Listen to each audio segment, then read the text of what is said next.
नमस्कार दोस्तों, आपका अपना चैनल हिंदी जंक्शन पर स्वागत है। मैं परवेश कुमार सिन्हा आप लोगों के बीच पुनः उपस्थित हुआ हूं आज एक और महत्वपूर्ण वीडियो लेकर के। अगर आप नए हैं तो चैनल को सब्सक्राइब कर दें और बेल आइकन को दबा दें ताकि आने वाला वीडियो का नोटिफिकेशन आपको मिलता रहे। दोस्तों, जैसा कि आप सबको पता है कि हम लोग BPSC 4.0 जो आने वाली वैकेंसी है उसी की तैयारी कर रहे हैं। तो उसी से संबंधित आज एक और महत्वपूर्ण वीडियो लेकर उपस्थित हुए हैं। तो आप लोग वीडियो के अंत तक बने रहिएगा और अपनी तैयारी को गति प्रदान करिएगा। तो चलिए देखते हैं आज कौन सा वीडियो देखने वाले हैं, इस वीडियो में क्या कुछ मिलेगा। तो आप देख पा रहे हैं BPSC TRE 4.0 TGT PGT यानी 6 से लेकर 12 तक हिंदी विषय के किसी भी वर्ग के आप तैयारी कर रहे हैं तो आपके लिए ये वीडियो जो है काफ़ी महत्वपूर्ण होने वाला है, क्योंकि इसमें हम लोग अभ्यास सेट 31 देखेंगे। इससे पहले 1 से 30 तक प्रैक्टिस सेट करवाया जा चुका है और साथ ही प्रीवियस सेट भी करवाया जा चुका है। अगर आप नहीं देखें तो वीडियो के डिस्क्रिप्शन में लिंक लगाया हुआ है, वहाँ से देख सकते हैं। और साथ ही जो है हिंदी व्याकरण का और हिंदी साहित्य का जो लेक्चर हुआ है उसका भी लिंक लगाया हुआ है, प्लेलिस्ट बना हुआ है हिंदी जंक्शन चैनल पे। आप वहां से अपनी तैयारी को बेहतर कर सकते हैं। इस वीडियो में हम लोग हिंदी के 80 प्रश्नों का अभ्यास करेंगे जैसे कि BPSC में पूछा जाता है। तो आप लोग वीडियो के अंत तक बने रहिएगा। अगर आप BPSC TRE 4.0 के practice set previous set notes पाना चाहते हैं तो हमारे नंबर 72 61 81 53 07 पे 249 रुपया किसी भी माध्यम से पेमेंट कीजिए, गूगल पे, फ़ोनपे, पेटीएम, और उसका स्क्रीनशॉट लेकर हमारे इसी नंबर पे व्हाट्सएप कर दीजिए। तो इधर से PDF आपको प्रोवाइड करवा दिया जाएगा। अगर आप स्टेट के किसी भी पेपर का नोट्स प्रैक्टिस सेट चाहते हैं तो हमारे इसी नंबर पे 199 रुपया पेमेंट कीजिए और उसका स्क्रीनशॉट लेकर व्हाट्सएप कर दीजिए। तो इधर से हम आपको नोट्स प्रैक्टिस सेट भेजेंगे, जिसको आप अच्छे से कर लीजिएगा तो आपका स्टेट 100% हो जाएगा। इन सारी चीज़ों को अगर आप रखते हैं तो अलग से कोई पुस्तक लेने की आवश्यकता नहीं है। जैसा कि प्रेस कॉन्फ्रेंस में कहा गया है कि सितंबर में जो हो सकता है विज्ञापन आ जाए, तो आप लोग तैयारी में लगे रहिए और तैयारी को गति प्रदान कीजिए। और जितने भी प्रैक्टिस सेट करवाए गए हैं उसको 4-5 बार देखिए, लेक्चर को 2-3 बार देखिए, ताकि आप एक एक चीज़ों को ध्यान से देख सकें और अपना जो है मेरिट पक्का कर सकें। तो चलिए बिना देर करते हुए अभ्यास सेट 31 यानी प्रैक्टिस सेट 31वां का अभ्यास करते हैं और उसके बारे में जानते हैं कैसे प्रश्न हैं और प्रश्नों का आंसर क्या होगा। तो चलिए बिना देर करते हुए बढ़ते हैं। तो अभ्यास सेट 31 हम लोग देख रहे हैं, यानी प्रैक्टिस सेट 31वां देख रहे हैं BPSC 4.0 के लिए। तो पहला प्रश्न आप लोगों के सामने है, इसका आप लोग जवाब दीजिए। गौतम बुद्ध की पत्नी की उज्ज्वल चरित्र के अंकन के लिए मैथिली शरण गुप्त ने किस ग्रंथ की रचना की है। आपको बताना है कि गौतम बुद्ध की जो पत्नी थी उसके लिए जो है उत्तम चरित्र के अंकन करने के लिए मैथिली शरण गुप्त ने किस ग्रंथ की रचना की है। आपको इसका जो है जवाब देना है। विकल्प आपके सामने है, 5 विकल्प रहता है जैसा कि BPSC में पूछा जाता है। तो आपको जो है चौथा और 5वां विकल्प से बचना है और सही विकल्प का चयन करना है। इसी तरह हम लोग जो है प्रैक्टिस सेट करते रहेंगे और अब रेगुलर जो है 9 बजे रात को क्लास चलेगा और सुबह 6 बजे जो है क्वालिफाई पेपर का क्लास चलता रहेगा। तो देखिए, मैथिली शरण गुप्त ने जो रचना की है वो यशोधरा नामक पुस्तक की रचना की है, जिसकी नायिका जो है गौतम बुद्ध की पत्नी है। तो विकल्प ग जो है इसका सही आंसर हो जाएगा। चलिए आगे बढ़ते हैं, अगले प्रश्न को देखते हैं। जगन्नाथ दास रत्नाकर की रचना है, तो कौन सी रचना है जगन्नाथ दास रत्नाकर की, आपको बतानी है। तो देखिए, गंगा लहरी, विष्णु लहरी और श्रृंगार लहरी, तीनों जो रचनाएं हैं जगन्नाथ दास रत्नाकर की है, इसलिए इसका जो सही आंसर है विकल्प घ हो जाएगा, उपयुक्त में से एक से अधिक। तो इसी तरह जो है आपको घ और अंगा जो विकल्प बनाया गया है आपको ज़्यादा जो है दुविधा में डालने के लिए बनाया गया है, तो इससे आपको बचना है और अपना जो है एक एक नंबर प्लस करना है। चलिए आगे बढ़ते हैं, अगले प्रश्न को देखते हैं। दिनकर के किस काव्य में युद्ध और शांति की समस्या का चित्रण मिलता है। युद्ध और शांति की समस्या का चित्रण रामधारी सिंह दिनकर के किस काव्य में देखने को मिलता है, यानी किस काव्य में उसका चित्रण किया गया है। तो देखिए रश्मि रथी जो है उसमें युद्ध और शांति की जो समस्या है उसका जो है चित्रण किया गया है। तो विकल्प ग इसका सही आंसर हो जाएगा। उर्वशी और कुरुक्षेत्र इन्हीं का रचना है, ये भी ध्यान में आपको रखना है। रामधारी सिंह दिनकर का जन्म 1908 ईस्वी को सिमरिया बेगूसराय में हुआ था, बिहार में। ये भी जानकारी आपको होनी चाहिए। आगे बढ़ते हैं, अगले प्रश्न को देखते हैं। अगला प्रश्न आप लोगों के सामने है, किस कवि के समग्र काव्य में छायावाद, रहस्यवाद, प्रगतिवाद, प्रयोगवाद और नई कविता की विशेषताएं एक साथ मिलती है? यानी वे कौन से कवि हैं जिनकी रचनाओं पे छायावाद, रहस्यवाद, प्रगतिवाद, प्रयोगवाद और नई कविता की विशेषताएं एक साथ देखने को मिलती है? तो देखिए ये सारे जो देखने को मिलते हैं वो सूर्यकांत त्रिपाठी निराला की कविता में देखने को मिलता है। छायावाद है, रहस्यवाद है, प्रगतिवाद है, प्रयोगवाद है और नई कविता है। तो विकल्प ग इसका सही आंसर हो जाएगा। तो सूर्यकांत त्रिपाठी निराला इसका सही आंसर होगा। चलिए आगे बढ़ते हैं, अगले प्रश्न को देखते हैं। रामचंद्र शुक्ल ने रहस्यवाद के मूल अर्थ में किस छायावादी कवि को सर्वाधिक प्रमुख माना है? यानी रामचंद्र शुक्ल जो थे वो रहस्यवाद के मूल अर्थ में किस छायावादी कवि को सर्वाधिक प्रमुख माना है, ये आपको बताना है। तो रहस्यवाद के मूल अर्थ में जो है महादेवी वर्मा को जो है प्रमुख कवि के रूप में मानते हैं, यानी विकल्प ग जो है इसका सही आंसर हो जाएगा। छायावाद के जो 4 प्रमुख स्तंभ थे जिसमें जयशंकर प्रसाद, सुमित्रानंद पंत, सूर्यकांत त्रिपाठी निराला और महादेवी वर्मा है, तो उन्हीं में महादेवी वर्मा को वो मानते हैं।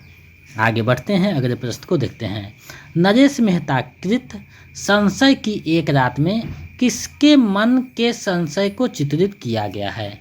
यानी नरेश मेहता ने जो संशय की एक रात पुस्तक लिखी है उसमें किसके मन के संशय को चित्रित किया गया है? तो ये जो चित्रित किया गया है राम के मन में जो संशय होता है उसी के बारे में जो है चित्रण किया गया है। विकल्प क इसका सही आंसर हो जाएगा। आगे बढ़ते हैं, अगले प्रश्न को देखते हैं। प्रियंगु मंजरी किस नाटक के पात्र हैं? यानी प्रियंगु मंजरी जो है वो किस नाटक के प्रमुख पात्रों में से एक है, आपको बताने हैं। तो प्रियंगु मंजरी जो है वो किस नाटक के पात्र हैं? तो ध्रुव स्वामी के तो नहीं है, रहरो के राजहंस के नहीं है, अस्कन गुप्त के नहीं है। तो ये है आषाढ़ का एक दिन। आषाढ़ का एक दिन जो मोहन राकेश का नाटक है उसी का एक पात्र है। तो आषाढ़ का एक दिन मोहन राकेश का नाटक है, उसी का एक पात्र है प्रियंगु मंजरी। अब देखिए यहाँ विकल्प दिया गया है ध्रुव स्वामिनी। तो ध्रुव स्वामिनी जो है जयशंकर प्रसाद का नाटक है, रहरो के राजहंस जो है मोहन राकेश का नाटक है और अस्कन गुप्त जो है जयशंकर प्रसाद का नाटक है और आषाढ़ का एक दिन जो है मोहन राकेश का नाटक है। तो ये आपको पता होनी चाहिए। तो इसका सही आंसर विकल्प अंगा हो जाएगा, उपयुक्त में से कोई नहीं, क्योंकि प्रियंगु मंजरी जो है आषाढ़ का एक दिन नाटक का पात्र है। आगे बढ़ते हैं, अगले प्रश्न को देखते हैं। अगला प्रश्न आप लोगों के सामने है। श्रीराज शुक्ल को किस पुस्तक के लिए साहित्य अकादमी पुरस्कार मिला है? यानी श्रीराज शुक्ल जो रचनाकार हैं उनको किस पुस्तक के लिए साहित्य अकादमी पुरस्कार मिला है, ये आपको बतानी है। तो देखिए इनकी जो रचना है राग दरबारी, उसी के लिए जो है साहित्य अकादमी पुरस्कार मिलता है। विकल्प ख इसका सही आंसर हो जाएगा। विश्रामपुर का संत भी इन्हीं की रचना है। आगे बढ़ते हैं, अगले प्रश्न को देखते हैं। छायावाद की विशेषताएं हैं, तो आपको बताना है कि छायावाद की कौन कौन सी विशेषताएं हैं। तो देखिए छायावाद की जो विशेषता है उसमें साम्राज्यवाद के प्रति विद्रोह का स्वर है, बिल्कुल सही बात है। आत्मानुभूति की अभिव्यक्ति, ये भी सही बात है। सौंदर्य के प्रति अत्यधिक आकर्षण, ये भी सही बात है। तो विकल्प घ इसका सही आंसर हो जाएगा, उपयुक्त में से एक से अधिक, क्योंकि तीनों का जो है चित्रण हुआ है छायावाद में। आगे बढ़ते हैं, अगले प्रश्न को देखते हैं। स्वाधीनता प्राप्ति से पूर्व पंजाब में पैदा हुए सांप्रदायिक तनाव और उससे जुड़ी क्रूरताओं का अंकन किस उपन्यास में किया गया है? तो ये आपको बताना है कि स्वाधीनता प्राप्ति से पूर्व पंजाब में पैदा हुए सांप्रदायिक तनाव और उससे जुड़े क्रूरताओं का अंकन किस उपन्यास में है? तो ये जो चर्चा किया गया है तमस उपन्यास जो है भीष्म साहनी का है, भीष्म साहनी का है, उसी में जो है ये वर्णन किया गया है। तो विकल्प ग इसका सही आंसर हो जाएगा। तो तमस उपन्यास में वर्णन किया गया है, विकल्प ग इसका सही आंसर है। आगे बढ़ते हैं, अगले प्रश्न को देखते हैं। निम्नलिखित में राजेंद्र जादव का कहानी है। तो आपको बताना है कि राजेंद्र जादव का कहानी कौन है। तो देखिए, देवताओं की मूर्तियाँ उन्हीं का कहानी है, छोटे छोटे ताजमहल उन्हीं का है, जहाँ लक्ष्मी कैद है उन्हीं की है। तो ये तीनों रचनाएं जो है उन्हीं की रचना है, इसलिए इसका जो सही आंसर है विकल्प घ हो जाएगा, उपयुक्त में से एक से अधिक, क्योंकि तीनों के तीनों जो है राजेंद्र जादव की कहानी है। तो विकल्प घ इसका सही आंसर हो जाएगा। आगे बढ़ते हैं, अगले प्रश्न को देखते हैं। आज की हिंदी कहानियों में चित्रित संघर्ष चाहे नैतिक हो, चाहे आर्थिक, पारिवारिक हो, चाहे राजनीतिक, आज की परिस्थिति का संघर्ष है। कहानी के संबंध में उपयुक्त कथन किसका है? यानी कहानी के संबंध में ये जो कथन है वो किसका कथन है आपको बताने हैं। तो ये जो कथन कहा गया है वो डॉक्टर नामवर सिंह द्वारा कहा गया है, यानी विकल्प ख इसका सही आंसर हो जाएगा। नामवर सिंह जो है ये चर्चा करते हैं, विकल्प ख इसका सही आंसर हो जाएगा। आगे बढ़ते हैं, अगले प्रश्न को देखते हैं। जैसे चिड़ियों की उड़ान में शामिल होते हैं पेड़, क्या कविताएं होगी मुसीबत में हमारे साथ? उपयुक्त पंक्ति किसकी है? यानी ये जो उपयुक्त पंक्ति है वो किसकी पंक्ति है आपको बताने हैं। तो ये जो पंक्ति है वो नरेश सक्सेना के द्वारा लिखी गई है। तो विकल्प क जो है सही आंसर हो जाएगा, नरेश सक्सेना। तो इसी तरह से प्रश्न वहाँ रहेंगे, तो आप लोग तैयारी में लगे रहिए और जितने भी प्रैक्टिस सेट करवाए गए हैं, लेक्चर करवाए गए हैं, उसको 4-5 बार अच्छे से देख लीजिए ताकि आपका एक एक नंबर प्लस हो सके। आगे बढ़ते हैं। कविता क्या है के अनुसार कविता की आयु बढ़ती है? तो कविता का आयु जो है कविता की कैसे बढ़ती है वो आपको बताना है। कविता क्या है निबंध के अनुसार? तो कविता क्या है निबंध के अनुसार कविता की आयु बढ़ती है, किसके कारण बढ़ती है? तो नाद सौंदर्य के कारण बढ़ती है कविता की आयु। विकल्प ग जो है इसका सही आंसर हो जाएगा, नाद सौंदर्य से। आगे बढ़ते हैं, नेक्स्ट प्रश्न को देखते हैं। अगला प्रश्न आपके सामने है, निम्न में कौन स्वच्छंदतावादी आलोचक के रूप में प्रसिद्ध है? यानी स्वच्छंदतावादी आलोचक के रूप में कौन प्रसिद्ध है आपको बताने हैं। तो स्वच्छंदतावादी आलोचक के रूप में नंद दुलारे वाजपेयी जो है प्रसिद्ध हैं। विकल्प ग जो है इसका सही आंसर हो जाएगा। आगे बढ़ते हैं। मेरी पत्नी और भेड़िया किसकी आत्मकथा है? मेरी पत्नी और भेड़िया किसकी आत्मकथा है आपको बताना है। तो माता प्रसाद का भी नहीं है, तुलसीराम का भी नहीं है, सूरजपाल चौहान का भी नहीं है। तो इसका जो सही आंसर है विकल्प अंग हो जाएगा, उपयुक्त में से कोई नहीं, क्योंकि ये धर्मवीर का उपन्यास है, डॉक्टर धर्मवीर का। तो विकल्प अंग इसका सही आंसर हो जाएगा। आगे बढ़ते हैं। दिल्ली मेरा प्रदेश किसका डायरी है? दिल्ली मेरा प्रदेश किसका डायरी है आपको बताने हैं। तो दिल्ली मेरा प्रदेश जो डायरी है वो रघुवीर सहाय जी का है। विकल्प ख इसका सही आंसर हो जाएगा। आगे बढ़ते हैं, अगले प्रश्न को देखते हैं। गालिब छूटी शराब किसकी आत्मकथा है? गालिब छूटी शराब किसकी आत्मकथा है आपको बताना है। तो ये जो आत्मकथा है रविंद्र कालिया के द्वारा लिखा गया है। विकल्प ग जो है इसका सही आंसर हो जाएगा। तो आप देख रहे हैं कि कैसे कैसे प्रश्न पूछे जा रहे हैं। आगे बढ़ते हैं, अगले प्रश्न को देखते हैं। बिहारी नवरत्न में सर्वोच्च स्थान किस कवि को दिया गया है? यानी हिंदी जो नवरत्न है उसमें सर्वोच्च स्थान किस कवि को दिया गया है? हिंदी नवरत्न जो है मिश्र बंधु के द्वारा लिखा गया है, जिसमें तुलसीदास को सर्वोच्च स्थान दिया गया है। विकल्प ग इसका सही आंसर हो जाएगा। हिंदी नवरत्न के रचनाकार मिश्र बंधु है, जिसका प्रकाशन 1910 ईस्वी में होता है। ये आपको ध्यान देने की आवश्यकता है। आगे बढ़ते हैं। कामायनी मानवता का रसात्मक इतिहास है, किसका कथन है? कामायनी मानवता का रसात्मक इतिहास है, किसका कथन है, ये आपको बताने हैं। तो ये जो कथन है वो नंद दुलारे वाजपेयी के द्वारा कही गई है। तो विकल्प ख इसका सही आंसर हो जाएगा, नंद दुलारे वाजपेयी। आगे बढ़ते हैं। नयन जो देखा कमर सा, निर्मल निर शरीर, हंसन जो देखा हंस भा, दसन ज्योति नगहीर। प्रस्तुत पंक्तियों के रचयिता कौन हैं? यानी यहाँ जो प्रस्तुत पंक्तियाँ दिया गया है उसके रचनाकार कौन है, आपको बताना है। तो ये जो पंक्ति है वो जायसी के द्वारा लिखी गई है। विकल्प ख इसका सही आंसर हो जाएगा। आगे बढ़ते हैं, अगले प्रश्न को देखते हैं। रेहनु पर रघु उपन्यास के लिए किसे साहित्य अकादमी पुरस्कार दिया गया? रेहनु पर रघु उपन्यास के लिए किसे जो है साहित्य अकादमी पुरस्कार दिया गया, आपको बताना है सही आंसर। तो देखिए, काशीनाथ सिंह को इस उपन्यास के लिए साहित्य अकादमी पुरस्कार दिया गया है। विकल्प ग इसका सही आंसर हो जाएगा। आगे बढ़ते हैं। मानसरवाद के प्रवर्तक कौन माने जाते हैं?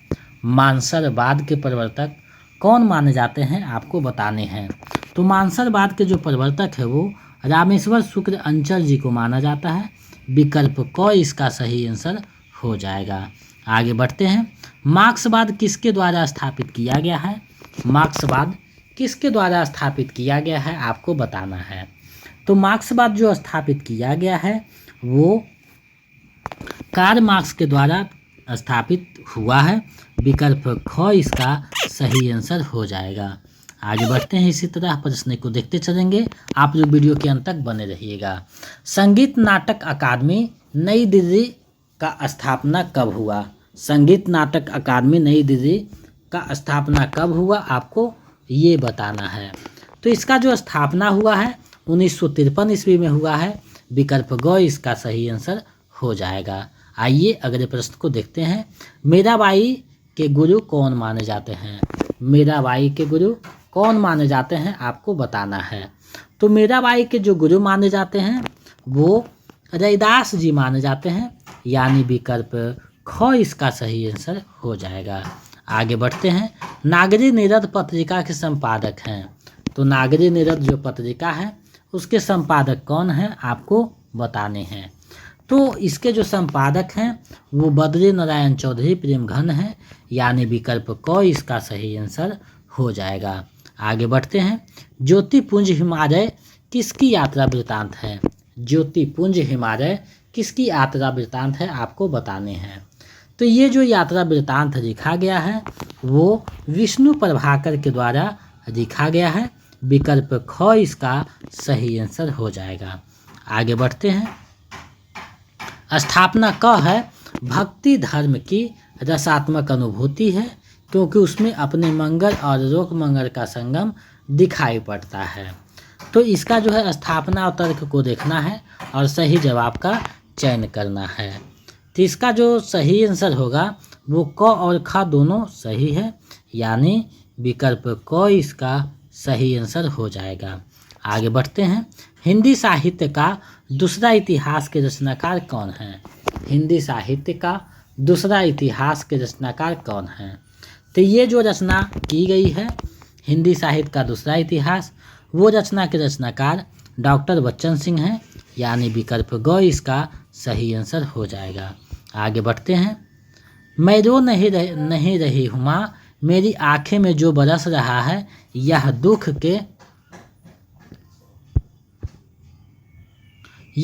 नहीं है, यह तो सुख है माँ, सुख। आषाढ़ का एक दिन में यह किसका कथन है? आषाढ़ का एक दिन जो नाटक है उसमें ये जो कथन है वो किसके द्वारा कहा जाता है, आपको बताना है। तो ये जो कथन है वो मल्लिका का कथन है। यानी विकल्प ग इसका सही आंसर हो जाएगा। ये मल्लिका का कथन है। आगे बढ़ते हैं। अजय और शकुन किस उपन्यास का पात्र है? अजय और शकुन किस उपन्यास का पात्र है आपको बताना है। तो ये जो पात्र है वो अजय और शकुन, ये आपका बंटी उपन्यास का पात्र है। विकल्प ग इसका सही आंसर हो जाएगा, उसी का ये पात्र है। अब देखिए आपका बंटी जो है मन्नू भंडारी के द्वारा 1971 में लिखा गया है, जिसमें तलाकशुदा पति पत्नी की बीच जो बच्चे का मना स्थिति है उसका चित्रण किया गया है। तो इसका सही आंसर विकल्प ग हो जाएगा। चलिए आगे बढ़ते हैं, अगले प्रश्न को देखते हैं। आशा तो बड़ी चीज है और फिर बच्चों की आशा, उनकी कल्पना तो राई का पर्वत बना देती है। यह कथन किस कहानी से लिया गया है? यानी ये जो कथन है वो किस कहानी से लिया गया है आपको बताना है। तो ये जो कथन लिया गया है ईदगाह कहानी से लिया गया है। विकल्प क सही हो जाएगा। ईदगाह कहानी के रचनाकार प्रेमचंद हैं और ईदगाह का जो नायक है वो हामिद है और इसकी दादी अमीना रहती है। तो विकल्प क जो है इसका सही आंसर है। आगे देखते हैं। हाँ देश क्या है स्वर्ग है, मैं तो लड़ाई के बाद सरकार से 10 गुना जमीन यहाँ मांग लूँगा और फलों के बूटे लगाऊंगा। यह पंक्ति किस पात्र से ली गई है? ये जो पंक्ति है वो किस कहानी से ली गई है आपको बताना है। तो ये जो पंक्ति है वो उसने कहा था कहानी से ली गई है। विकल्प ख सही हो जाएगा। उसने कहा था कहानी के रचनाकार चंद्रधर शर्मा गुरेरी हैं, ये ध्यान में रखना है। आगे बढ़ते हैं, अगले प्रश्न को देखते हैं। हीरामन और हीराबाई फणीश्वर नाथ रेणु के किस कहानी के पात्र हैं? हीरामन और हीराबाई फणीश्वर के किस कहानी के पात्र हैं? तो ये जो कहानी के पात्र हैं वो तीसरी कसम कहानी के पात्र हैं। विकल्प ख इसका सही आंसर हो जाएगा। आगे बढ़ते हैं। भारतीय दलित आंदोलन का इतिहास किसकी रचना है? भारतीय दलित आंदोलन का इतिहास किसकी रचना है? तो ये जो रचना है वो मोहनदास नैमिष राय का है, यानी विकल्प ग इसका सही आंसर हो जाएगा, मोहनदास नैमिष राय। चलिए आगे बढ़ते हैं, अगले प्रश्न को देखते हैं। आदर्शवाद जहाँ आकाश है उच्चता है, वहीं यथार्थवाद का विषय पथरीली धरती और रघुता है। यह किसका कथन है? ये जो कथन है वो किसका कथन है आपको बताना है। तो ये जो कथन है वो जयशंकर प्रसाद के द्वारा कही गई है। विकल्प क इसका सही आंसर हो जाएगा। असंगत को छाटिए, आपको जो है असंगत को चुनना है। तो है पहला दूसरी शुद्ध कविता की खोज दिनकर की रचना है, तो ये तो बिल्कुल सही है। आगे है दूसरी परंपरा की खोज नामवर सिंह की रचना है, तो ये भी सही है। साहित्य समालोचना ईराचंद्र जोशी का है, जो कि गलत है, उनकी ये रचना नहीं है। तो विकल्प ग इसका सही आंसर हो जाएगा। आगे बढ़ते हैं। निम्न में कौन सी कहानी फणीश्वर नाथ रेणु का नहीं है? निम्न में कौन सी जो कहानी है फणीश्वर नाथ रेणु का नहीं है? तो देखिए संवदिया, छेस और पंचराइट तीनों कहानी जो है मुंशी प्रेमचंद का है। तो इसका जो सही आंसर है उपयुक्त में से कोई नहीं हो जाएगा, क्योंकि नहीं पूछा गया है। चलिए आगे बढ़ते हैं। निम्नलिखित में कौन सी रचना चतुर्सेन शास्त्री का है? निम्नलिखित में कौन सी रचना चतुर्सेन शास्त्री का है? आपको इसका जवाब देना है। तो चतुर्सेन शास्त्री का जो रचना है वो है वैशाली का नगरवधु, मंदिर की नर्तंकी, आजमगीर। तीनों ये रचनाएं जो है चतुर्सेन शास्त्री का है, तो विकल्प घ इसका सही आंसर हो जाएगा। अब व्याकरण के प्रश्न स्टार्ट होंगे। तो 40 प्रश्न व्याकरण से संबंधित है, तो उसको देखते हैं। 41वां प्रश्न है, किस वर्ण का उच्चारण कंठ एवं तालु के सहयोग से होता है? यानी वे कौन सा वर्ण है जिसका उच्चारण कंठ एवं तालु दोनों के सहयोग से होता है? तो कंठ और तालु से उच्चारण होने वाले वर्ण जो है ए है, यानी विकल्प ग इसका सही आंसर हो जाएगा। तो वर्णमाला को एक एक करके देखना है, वर्णमाला से ज़्यादा प्रश्न पूछा जाता है और पूछा जा चुका है, तो इसको अच्छे से देखिएगा तो हो जाएगा। हिंदी जंक्शन चैनल पे वर्णमाला को विस्तार से बताया गया है, वहाँ से भी आप देख सकते हैं। आगे बढ़ते हैं। राष्ट्र का भाववाचक संज्ञा क्या होगा? राष्ट्र शब्द है उसका भाववाचक संज्ञा क्या होगा आपको बतानी है। तो भाववाचक जो संज्ञा हो जाएगा वो राष्ट्रीयता हो जाएगा, यानी विकल्प ग इसका सही आंसर होगा। राष्ट्रीयता जो है भाववाचक संज्ञा हो जाएगा राष्ट्र का। नेक्स्ट प्रश्न को देखते हैं। जातिवाचक संज्ञा का उदाहरण नहीं है, आपको बताना है कि कौन सा जो है जातिवाचक संज्ञा का उदाहरण नहीं है। तो देखिए, गाय से पूरी जाति का बोध होता है, नदी से सभी नदियों का बोध होता है और शहर से सभी शहरों का बोध होता है। तो तीनों के तीनों जो है जातिवाचक संज्ञा है और यहाँ नहीं पूछा है, यानी कौन सा जातिवाचक संज्ञा नहीं है। तो इसका सही आंसर जो है विकल्प अंग हो जाएगा, उपयुक्त में से कोई नहीं, क्योंकि तीनों के तीनों जो हैं जातिवाचक संज्ञा है। आगे बढ़ते हैं, अगले प्रश्न को देखते हैं। होश शब्द का प्रयोग सदैव होता है। तो होश शब्द का प्रयोग सदैव होता है, किस रूप में प्रयोग होता है आपको बताना है।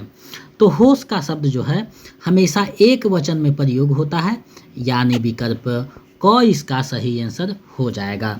तो वचन संबंधी जो पढ़ाया गया है उसको भी आप देखिएगा। तो व्याकरण के अगर कोई टॉपिक नहीं देखे हैं, कोई व्याकरण का पुस्तक नहीं है, तो डॉक्टर वासुदेवानंद प्रसाद का पुस्तक आप रख सकते हैं, या हमारे चैनल पे व्याकरण के हर एक टॉपिक को बताया गया है, आप वहाँ से चीज़ों को देख सकते हैं। चलिए आगे बढ़ते हैं, अगले प्रश्न को देखते हैं। अगला प्रश्न क्या कहता है? विवाह शब्द है। तो विवाह जो शब्द है वो कैसा शब्द है आपको बताना है। विवाह जो शब्द है वो कैसा शब्द है? स्त्रीलिंग है, पुल्लिंग है, उभयलिंग है। तो विवाह जो शब्द है वो पुल्लिंग शब्द है, विकल्प ख इसका सही आंसर हो जाएगा। आगे बढ़ते हैं। निम्न में कौन सा स्त्रीलिंग शब्द है? निम्न में कौन सा स्त्रीलिंग शब्द है आपको बताना है। तो देखिए, सभा, तनया और लिखावट तीनों जो है स्त्रीलिंग शब्द है, तो इसका सही आंसर विकल्प घ हो जाएगा, उपयुक्त में से एक से अधिक, क्योंकि तीनों के तीनों जो है स्त्रीलिंग शब्द है। तो आप लोग स्त्रीलिंग, पुल्लिंग, विलोम शब्द, पर्यायवाची शब्द, ये सब शब्दों पे थोड़ा सा जोर डालिएगा, क्योंकि यहाँ से प्रश्न पूछे जाते हैं। आगे बढ़ते हैं, अगले प्रश्न को देखते हैं। निम्नलिखित में सर्वनाम है, कौन सर्वनाम है आपको बताना है। तो देखिए, वह एक सर्वनाम है, तो विकल्प क इसका सही आंसर हो जाएगा। आगे बढ़ते हैं। करंक शब्द का विशेषण होगा। करंक जो शब्द है उसका विशेषण क्या होगा आपको बताना है। तो करंक शब्द का अगर विशेषण बनाएंगे तो इसका सही विशेषण हो जाएगा करंकित, तो विकल्प ग इसका सही आंसर हो जाएगा। आप लोग जितने भी प्रैक्टिस सेट बताए जा चुके हैं, लगभग 30 प्रैक्टिस सेट करवाए गए हैं और 8-9 प्रीवियस सेट करवाए गए हैं, 5-7 बार उसको अच्छे से बना लीजिएगा, तो आपका जो है कोई भी प्रैक्टिस सेट बनाइएगा इसके बाद तो अच्छा आपका पकड़ बन जाएगा। तो इसको कम से कम अच्छे से देखिए, ताकि एग्ज़ाम को आप अच्छे से क्रैक कर सकें। आगे बढ़ते हैं। क्रिया के मूल अंश को कहते हैं। तो क्रिया के जो मूल अंश है उसे कहा जाता है धातु, विकल्प ग इसका सही आंसर हो जाएगा। आगे बढ़ते हैं, अगले प्रश्न को देखते हैं। जिस शब्द से किसी काम का करना या होना प्रकट हो उसे कहते हैं, काम करना या होना प्रकट हो उसे कहते हैं, तो उसे क्या कहते हैं आपको बताना है। तो इसका सही आंसर विकल्प क हो जाएगा। क्रिया से पता चलता है काम करना या होने के बारे में, विकल्प ख सही आंसर हो जाएगा। आगे बढ़ते हैं। राम तेज दौड़ता है, यह वाक्य किस वाच्य में है? राम तेज दौड़ता है, यह जो वाक्य है किस वाच्य में है आपको बताना है। तो राम तेज दौड़ता है कर्तृवाच्य है, विकल्प ख इसका सही आंसर हो जाएगा। तो वाच्य वाले टॉपिक को आपको देखनी चाहिए, जिसमें वाच्य के कितने प्रकार हैं, वाच्य के क्या क्या रूप हैं, कैसे पहचाना जाएगा, ये सारे चीज़ों का उसमें जो है अच्छा से समावेशन किया गया है, आप उसे देख सकते हैं। आगे बढ़ते हैं। मोहन आया किस कार्य का उदाहरण है?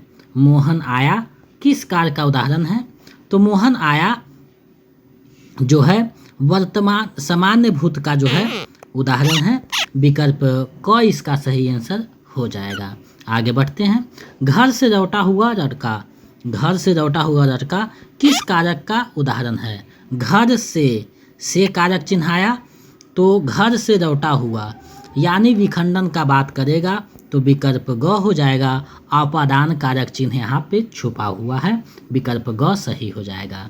जिस शब्द का रूप कभी नहीं बदलता उसे कहते हैं, उसे क्या कहते हैं आपको बताना है। तो जिस शब्द का कभी रूप नहीं बदलता उसे अव्यय कहा जाता है, विकल्प ग इसका सही आंसर हो जाएगा।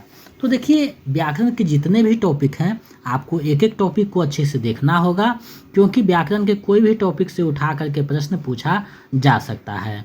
तो एक एक टॉपिक को अच्छे से देखिएगा और व्याकरण के लगभग सभी टॉपिक को आप अच्छे से देखिएगा, तभी हो सकता है, क्योंकि बीपीएससी कोई सिलेबस नहीं जारी करता, तो पूछने के लिए स्वतंत्र है, कहीं से भी कुछ पूछ सकता है। आगे बढ़ते हैं। सामान्यतः हिंदी में अव्यय के कितने भेद होते हैं? समानतः हिंदी में अव्यय के कितने भेद होते हैं? तो अव्यय के जो भेद होते हैं सामान्यतः 5 भेद माने जाते हैं, विकल्प ख इसका सही आंसर हो जाएगा। आगे बढ़ते हैं, अगले प्रश्न को देखते हैं। स्वार्थ शब्द का सही संधि विच्छेद होगा, तो स्वार्थ शब्द का सही संधि विच्छेद क्या होगा आपको बतानी है। तो देखिए स्वार्थ शब्द का जो सही संधि विच्छेद हो जाएगा वो स्व जोड़ अर्थ हो जाएगा, यानी विकल्प ग इसका सही आंसर होगा। तो संधि विच्छेद को भी आप अच्छे से देखिएगा ताकि एक एक नंबर आपका प्रश्न हो सके। सज्जन शब्द में कौन सा समास है? सज्जन शब्द में कौन सा समास है आपको बताना है। तो सज्जन शब्द का जो समास होगा वो कर्मधारय समास हो जाएगा, यानी विकल्प ख इसका सही आंसर है। निम्न में अव्ययी समास का उदाहरण है, निम्न में अव्ययी भाव समास का उदाहरण है, तो अव्ययी भाव समास का उदाहरण कौन सा है आपको बताना है। तो देखिए राजा रानी जो है वो तो नहीं हो सकता, राजकन्या यानी राजा का कन्या, तो ये भी तो नहीं हो सकता क्योंकि तत्पुरुष समास है। तो इसका सही आंसर विकल्प क हो जाएगा। आज जीवन जो है अव्ययी भाव समास है, विकल्प क इसका सही आंसर हो जाएगा। नेक्स्ट प्रश्न को देखते हैं। सूरज शब्द का पर्याय है, तो सूरज शब्द का पर्याय क्या है? तो भानु, दिनकर और भास्कर, ये तीनों जो है सूरज का पर्याय है, तो विकल्प घ इसका सही आंसर हो जाएगा। तो आप जो है चौथा और जो पांचवा विकल्प बनाया गया है उससे आपको बचना है, और जब तक अच्छी जानकारी नहीं रहेगी पूर्णतः आप जब क्वेश्चन को नहीं जान पाइएगा तो तुक्का लगाने में आप मिस कर जाइएगा। तो आप अच्छे से जो है प्रैक्टिस सेट बनाइए जितना दिया गया है, और एक एक जो है प्रश्न उसको अच्छे से कीजिए। रक्षक शब्द का विलोम है, रक्षक शब्द का विलोम क्या हो जाएगा?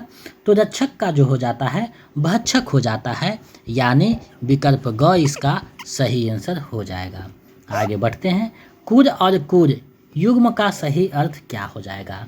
ऐसा देखिए प्रश्न पूछा जा चुका है TRE 1 में, तो हो सकता है संभावना बनती है कि पूछा जाए। तो कुर और कुर का क्या है?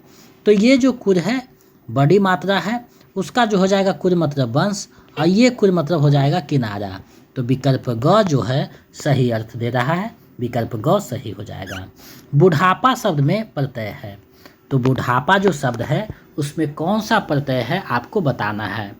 तो बुढ़ापा शब्द में जो प्रत्यय है वो कौन सा प्रत्यय है देखना है। तो बुढ़ापा शब्द में जो है पा प्रत्यय है, विकल्प का जो है विकल्प ख सही हो जाएगा, पा प्रत्यय है। आगे बढ़ते हैं। व्युत्पत्ति या उद्गम की दृष्टि से शब्द के भेद हैं, तो व्युत्पत्ति या उद्गम की दृष्टि से शब्द के कितने भेद हैं आपको बताना है।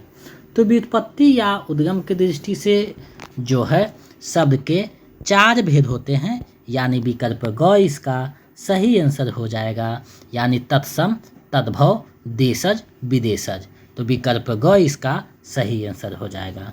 आगे बढ़ते हैं। पिंजरा शब्द है, तो पिंजरा कैसा शब्द है आपको बताना है। तो पिंजरा जो शब्द है वो तद्भव शब्द है, तो विकल्प ख सही हो जाएगा, यानी तद्भव शब्द है पिंजरा, इसलिए विकल्प ख सही हो जाएगा। आगे बढ़ते हैं। निम्नलिखित में शुद्ध शब्द है, अब देखिए अभिलाषा शुद्ध रूप क्या है, अभिलाषा का आपको बताना है। तो अभिलाषा का जो शुद्ध रूप है वो विकल्प क वाला सही हो जाएगा। इस प्रकार से अभिलाषा लिखा जाता है, तो शुद्ध रूप विकल्प क है तो सही हो जाएगा। आगे बढ़ते हैं। अशुद्ध शब्द है, तो अशुद्ध शब्द कौन सा है आपको देखना है। तो श्रृंगार तो बिल्कुल शुद्ध है, दुरात्मा भी शुद्ध है और कर्तव्य भी शुद्ध है। तो तीनों के तीनों जो है शुद्ध शब्द है और अशुद्ध शब्द यहाँ पूछ रहा है, तो उपयुक्त में से कोई नहीं हो जाएगा, यानी विकल्प अंग इसका सही आंसर हो जाएगा। आगे बढ़ते हैं। उसने कहा कि मैं निर्दोष हूँ, किस वाक्य का उदाहरण है। उसने कहा कि मैं निर्दोष हूँ, किस वाक्य का उदाहरण है आपको बताना है। तो देखिए उसने कहा कि जब जुड़ रहा है दो जब वाक्य हो और उसको जब जोड़ा जाए कि और आदि से, तो मिश्र वाक्य हो जाता है, यानी विकल्प क जो है सही हो जाएगा मिश्र वाक्य, क्योंकि दूसरा वाक्य पहला पे निर्भर है, तो विकल्प क सही हो जाएगा। आगे बढ़ते हैं। शुद्ध वाक्य है, शुद्ध वाक्य है तो कौन सा शुद्ध वाक्य है आपको देखना है। देश में सर्वस्व शांति है, तो सर्वस्व शांति ये तो गलत तरीका से पढ़ी हो। रोटी ताजी है, बिल्कुल सही है। मैं मेरा काम करूँ, मैं अपना काम स्वयं करूँगा, ये भी गलत है, तो विकल्प ख इसका सही हो जाएगा। आगे बढ़ते हैं। जो कुछ नहीं जानता है उसके लिए एक शब्द है, तो जो कुछ नहीं जानता है उसके लिए एक शब्द है, यानी अज्ञ। जो थोड़ा बहुत जानता है अल्पज्ञ, जो सब कुछ जानता है सर्वज्ञ, तो विकल्प ग इसका सही आंसर हो जाएगा। तो वाक्यांश के लिए एक शब्द जो है उसको भी आप देखिएगा, ताकि एक एक चीज़ आपका सही हो सके। आगे बढ़ते हैं। आँखें चार होना मुहावरे का सही अर्थ क्या है। आँखें चार होना मुहावरे का सही अर्थ क्या है। तो आँखें चार होना मुहावरे का सही अर्थ जो है वो है आमने सामने होना, यानी विकल्प ग जो है सही हो जाएगा। आगे बढ़ते हैं। अब देखिए आ गया है गद्यांश, तो गद्यांश को पहले पढ़ेंगे, उसके बाद जो है इससे संबंधित प्रश्न है उसको जवाब देंगे। तो गद्यांश भी पूछा जाता रहा है, अगर देखा जाए TRE 2 में 3 में, तो 4 से 5 गद्यांश, 3 से 4 गद्यांश PGT में और 4 गद्यांश TGT में दिया है। तो इस दृष्टि से गद्यांश बहुत मायने रखता है, आपके जो है ये स्कोरिंग पॉइंट है।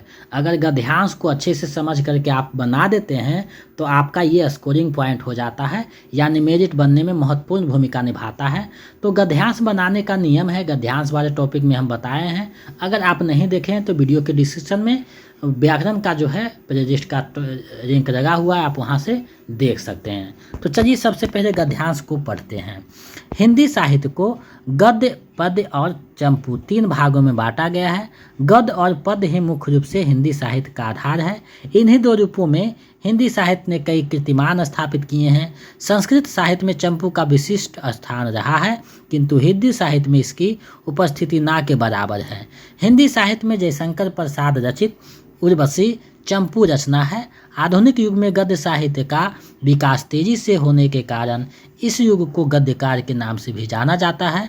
गद्य में विचारों की प्रधानता होती है, जबकि पद्य में भावों की। गद्य और पद्य मिश्रित रचना को चंपू कहते हैं। अब देखिए गद्यांश को हम लोगों ने पढ़ा, अब आगे इससे संबंधित प्रश्न है उसको देखते हैं। तो हिंदी साहित्य को कितने भागों में बांटा गया है। तो हिंदी साहित्य को जो बांटा गया है वो 3 भागों में बांटा गया है, गद्य, पद्य और चंपू। देखिए गद्यांश बनाने वक्त एक ध्यान रखिएगा कि गद्यांश में जैसा चर्चा किया रहेगा उसी के अनुसार जो है आपको बनाना है, उसी के अनुसार जवाब देना है, अन्यथा आप गलत हो जाएंगे। तो गद्यांश के अनुसार ही आपको जवाब देना है, तो इसका सही आंसर विकल्प ख हो जाएगा। आगे बढ़ते हैं। हिंदी साहित्य का मुख्य आधार क्या है। तो हिंदी साहित्य का जो मुख्य आधार है वो गद्य और पद्य है। विकल्प क और ख सही है, यानी विकल्प घ सही हो जाएगा, उपयुक्त में से 1 से अधिक। आगे बढ़ते हैं। उर्वशी चंपू रचना किसकी है। तो उर्वशी जो चंपू रचना है वो जयशंकर प्रसाद की है, यानी विकल्प ग जो है सही हो जाएगा। अब मन में आ रहा होगा कि उर्वशी तो रामधारी सिंह दिनकर की है, तो रामधारी सिंह दिनकर का रचना नहीं, जयशंकर का जो चंपू काव्य है उसका बात गद्यांश किया है, तो विकल्प ग इसका सही होगा। आगे बढ़ते हैं। आधुनिक युग को किस नाम से जाना जाता है। तो आधुनिक युग को जो जाना जाता है वो गद्यकार के नाम से जाना जाता है। विकल्प ख इसका सही आंसर हो जाएगा। आगे बढ़ते हैं। चंपू किसे कहते हैं? तो कहा गया है कि गद्य और पद्य दोनों मिश्रित जो रचना रहता है उसे चंपू कहते हैं। विकल्प ग इसका सही आंसर हो जाएगा। आगे एक और गद्यांश है, उसको देख लेते हैं और हम लोग जो है अंतिम अवस्था में पहुंचेंगे, तो उसको हम लोग पहले देखते हैं। तो गद्यांश को पढ़ते हैं। उद्योग का सामान्य अर्थ है प्राथमिक उत्पादन को गौण उत्पादन में परिवर्तित करना। औद्योगिक विकास देश की आर्थिक संपन्नता का मापदंड होता है। विश्व के प्रायः सभी उन्नत देशों जैसे संयुक्त राज्य अमेरिका, जापान, ब्रिटेन, रूस आदि औद्योगिक दृष्टि से संपन्न राष्ट्र हैं। भारत में औद्योगिक विकास का इतिहास अति प्राचीन है, लेकिन विकास की गति काफ़ी धीमी रही है। आधुनिक उद्योगों की स्थापना मुख्यतः औपनिवेशिक काल में प्रारंभ हुई, परंतु इस समय उद्योग का स्थानीयकरण कुछ ही केंद्रों पर सिमट कर रह गया है।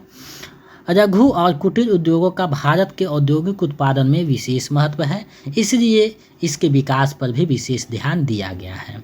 अब गद्यांश को हम लोगों ने देखा, अब इससे संबंधित जो प्रश्न है उसको देखते हैं। तो प्राथमिक उत्पाद को गौण उत्पाद में परिवर्तित करना किसका सामान्य अर्थ है? तो इसका सही आंसर हो जाएगा उद्योग का, यानी विकल्प क इसका सही आंसर है। आगे बढ़ते हैं। भारत के औद्योगिक उत्पादन में किसका विशेष महत्व है? थोड़ा सा टाइपिंग मिस्टेक है।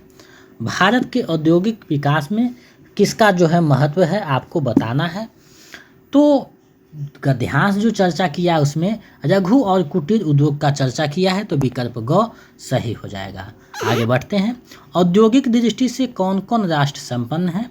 तो रूस, ब्रिटेन, जापान सभी का जो है चर्चा किया है, तो विकल्प घ सही हो जाएगा। उपयुक्त में से एक से अधिक। संयुक्त राज्य अमेरिका का भी चर्चा किया है, वो विकल्प में नहीं है। आगे बढ़ते हैं। आधुनिक उद्योगों की स्थापना मुख्यतः किस कार्य में प्रारंभ हुई? आधुनिक उद्योगों की स्थापना मुख्यतः किस कार्य में प्रारंभ हुई आपको बताना है। तो इसका जो है प्रारंभ औपनिवेशिक काल से हुआ है, विकल्प ख सही हो जाएगा।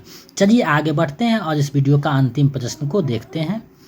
80वां प्रश्न है, प्रस्तुत गद्यांश का उपयुक्त शीर्षक क्या होगा? यानी ऊपर जो गद्यांश दिया गया है उपयुक्त उसका शीर्षक क्या हो जाएगा? तो उद्योग की अवस्था ऐसा तो नहीं चर्चा किया है।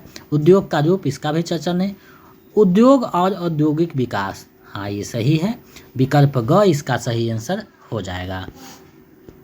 तो आज मैंने आप लोगों को बीपीएससी 4.0 के हिंदी के 80 प्रश्नों का अभ्यास करवाया है। प्रैक्टिस सेट 31 आप लोगों को करवाया है। मुझे पूरा विश्वास है कि आपकी तैयारी में महत्वपूर्ण भूमिका निभाएगा। तो आपका इन 80 प्रश्नों में कितना सही हुआ है हमें कमेंट करके बताइएगा। और नोटिफिकेशन जो है जल्द ही आने की संभावना है, तो आप लोग तैयारी में पुरजोर लग जाइए, क्योंकि समय कम मिलेगा और जितना ज़्यादा आप मेहनत कीजिएगा, जितना ज़्यादा प्रैक्टिस सेट बनाइएगा, उतना आपके लिए बेहतरीन है। तो आप लोगों को लगभग आज मिलाकर के 31 प्रैक्टिस सेट और 9 जो है प्रीवियस सेट करवाया गया, यानी कुल मिलाकर 40 करवाया गया है। तो आप लोग 40 को कम से कम 4-5 बार देखिए और बनाइए, ताकि आप प्रैक्टिस सेट में निपुणता हो सके। समय का जो है प्रश्नों को देखने का तरीका, समय मैनेजमेंट भी हो सके। तो इन सारी चीज़ों को आप देखिएगा तो आपका रिजल्ट निश्चित है कि होगा। हम आपकी सफलता की कामना करते हैं, क्योंकि आपकी सफलता ही हमारी सफलता है। तो आप लोग हिंदी जंक्शन चैनल पे विश्वास करके तैयारी कर रहे हैं, उस पर खड़ा हिंदी जंक्शन चैनल मेरे मार्गदर्शन में उतरेगा और आपको एक युग सफल शिक्षक के रूप में प्रतिष्ठित करेगा। आप चैनल पे बने रहें, यही कामना है, और अपनी तैयारी को बेहतर करें और जो है स्टडी जारी रखें। नोटिफिकेशन कभी भी आ सकता है। अगर आप बीपीएससी 4.0 का notes, practice set, previous set आदि पाना चाहते हैं तो हमारे नंबर 72 61 81 53 07 इस पे जो है 249 रुपया किसी भी माध्यम से गूगल पे, फ़ोन पे, पेटीएम करके जो है पेमेंट कर दीजिए और उसका स्क्रीनशॉट इसी नंबर पे व्हाट्सएप कर दीजिए। तो हम इधर से आपको notes, practice set, previous set provide करवा देंगे। और स्टेट के किसी भी पेपर के लिए 199 रुपया पेमेंट कीजिए। इधर से हम नोट्स, प्रैक्टिस सेट कर देंगे, जिसको आप अच्छे से कर लीजिएगा 2-3 बार, तो आपका 100% रिजल्ट स्टेट का हो जाएगा। तो आप लोग चैनल पर बने रहिए। इतना चीज़ रखते हैं तो अलग से कहीं भी कोई भी क्लास देखने की आवश्यकता है, ना ही कोई प्रैक्टिस सेट, काफ़ी है आपकी तैयारी के लिए। तो आप लोग जो है अपनी तैयारी को जारी रखिए, समय कम है। तो जल्द ही मिलेंगे नए वीडियो में। आज के लिए बस इतना ही। अगर आप नए हैं तो चैनल को सब्सक्राइब करके बेल आइकन को दबा दें ताकि समय से आपको जो है नोटिफिकेशन मिलता रहे। मिलते हैं नए वीडियो में। जय हिंद।